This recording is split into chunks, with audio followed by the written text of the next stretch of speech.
In this lab, we'll be performing various redox reactions. First, we'll be determining the oxidation potential of metals with other metal solutions and in the presence of acids. And we'll also be determining the oxidation of various alcohols. Let's get started.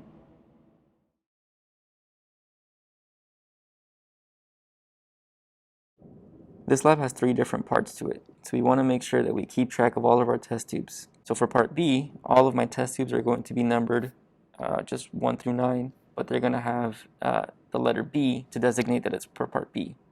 And then for part C, I'm going to designate the letter C, and for part D, I'll designate the letter D for that part of the experiment. We'll need various chemical reagents. With alcohols, we have butyl alcohol, isopropyl alcohol, and ethanol. For metals, we have copper, zinc, and magnesium all cut into small pieces. We have 2 sulfuric acids in different concentrations, one at 1 molar, 6 molar, and then a 6 molar nitric acid. And then we have 0.1 molar potassium dichromate, a zinc nitrate, a copper nitrate, and a magnesium nitrate, all at 0.1 molar.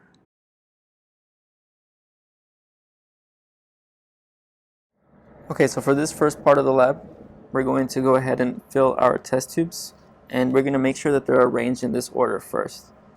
So we have columns and rows. In this first column here, we're going to add about 2 milliliters of this copper nitrate solution, and we'll just go ahead and add it using this pipette dropper here.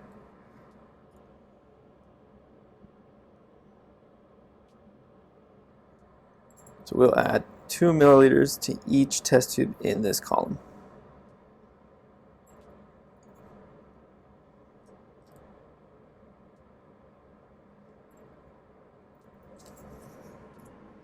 Then we will add 2 milliliters of our magnesium nitrate to the second column. All of the test tubes in that one.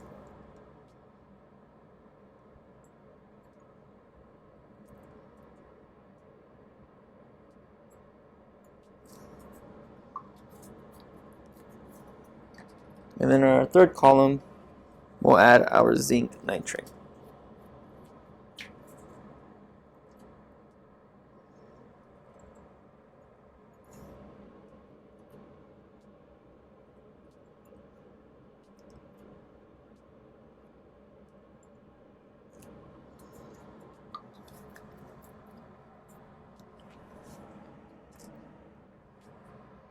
Next, we're going to add to our rows our metal pieces. So in this first row, so this first one up here, we're going to add zinc. We'll add just a few pieces.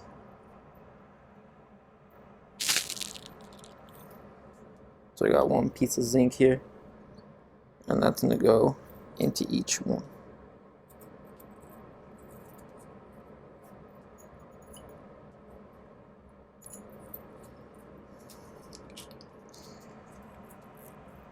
Row 2, so that's this middle one right there. That's going to have our magnesium.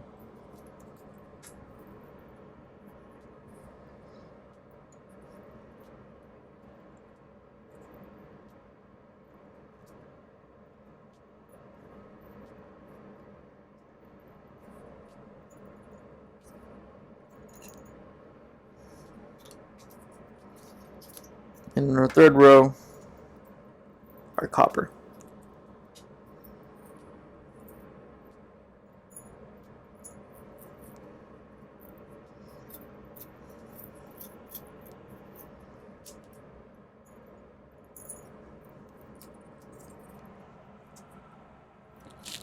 Now we'll let this sit for about 5 minutes at room temperature, and we'll see what observations we get. After about 5 minutes, we can see pretty quickly that in the copper line here, our magnesium and our zinc pieces have began to oxidize a little bit. You can see that they turned kind of black. The copper in our copper solution didn't really do anything. In our magnesium solutions, the metals don't really have much of a change that's noticeable in any of these metals. And in our zinc solution column, we observe the same thing. Not much change in the metals that are present in the solution. So what we'll do for these ones that didn't have an immediate reaction, we can actually stick these into our hot water bath.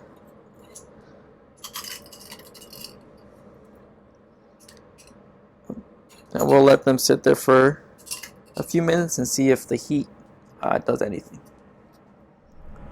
After about 5 minutes in the hot water bath, we can remove these test tubes and then observe if anything really happened here. And we don't really see much change from when they were at room temperature. If anything, it's very little.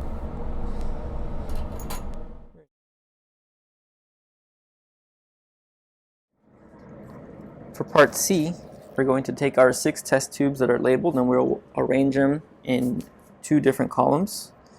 Our first column here will contain our 6 molar sulfuric acid, and we'll add about 2 milliliters again of this to each test tube in that row.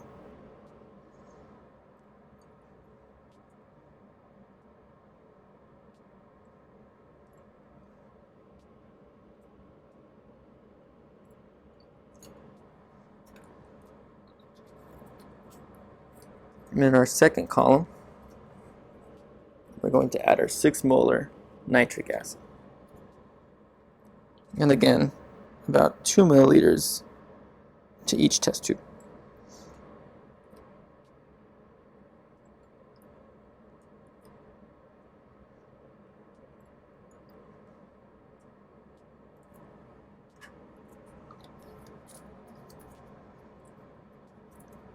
And much like in the step before, we're going to add our metals, again in the same order. So this very first row up here, we'll add our pieces of zinc.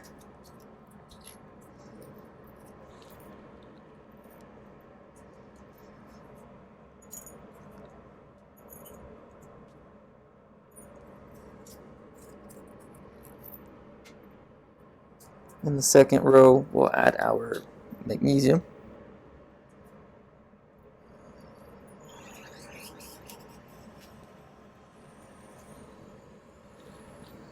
Being very careful there because we can see that it's kind of already reacting. And then copper goes in our last one.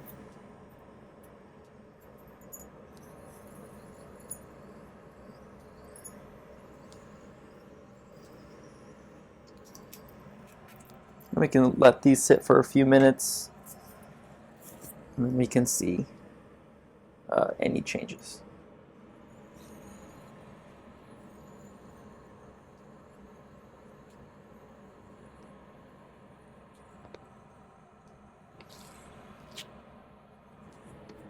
So it's been about 5 minutes now, and we can see that in our first column here with the sulfuric acid, the metals that we put in there survived for the most part. So our copper is okay in there, a piece of zinc is still in there. The magnesium, that piece of metal is completely gone. And in our nitric acid, both the magnesium and the zinc are not there anymore. Completely dissolved. And we can see that the nitric acid is working on that copper piece right now. So for this side right here, I think we're okay. We don't have to add it to the water bath. But for these 2 pieces here, the copper and the zinc with the sulfuric acid, we'll put them for a few minutes in the heat and see if it helps speed up any reaction that's going on. After waiting about 5 minutes, it looks like our copper and our zinc are still there. Nothing much really happened after adding the heat. One thing to note in particular about this piece of copper that's in this nitric acid is we can see the fumes that it's releasing. It's kind of sticking to the walls of the test tube. This is why it's super important to do this experiment in the hood, to make sure that as we're doing this experiment, we're not breathing in any harmful gases. And we can see that it's really working on that piece of copper right there. And just feeling it, it feels very, very warm to the touch.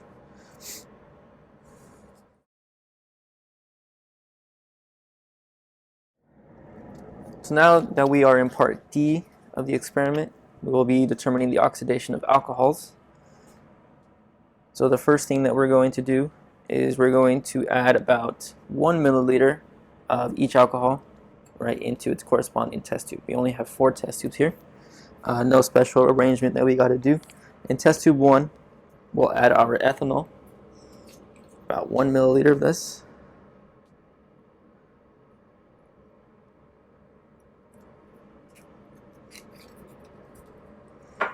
In test tube 2, we'll add isopropyl alcohol.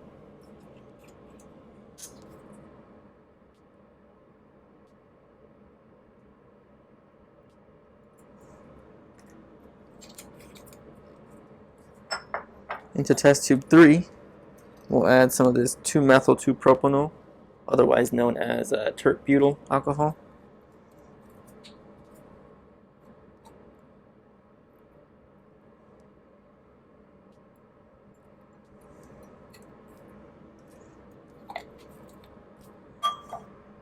And in test tube 4, we'll have a control group here, and we'll just use some distilled water.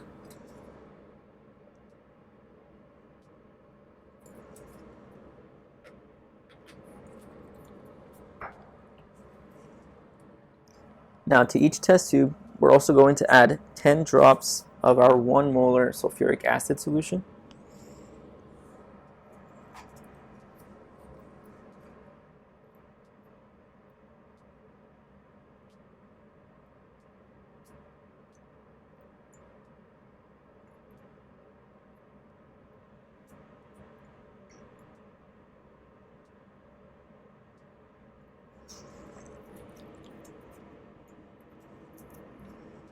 And then now that we have that, we can also check to see, using some neutral litmus paper, that our solutions are indeed acidic.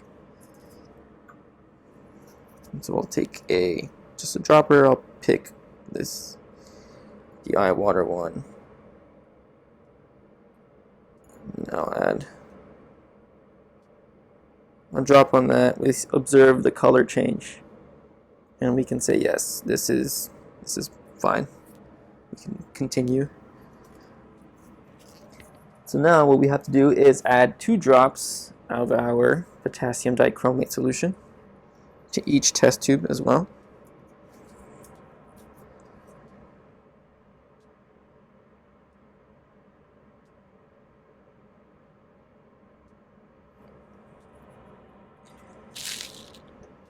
And you can give them a quick stir.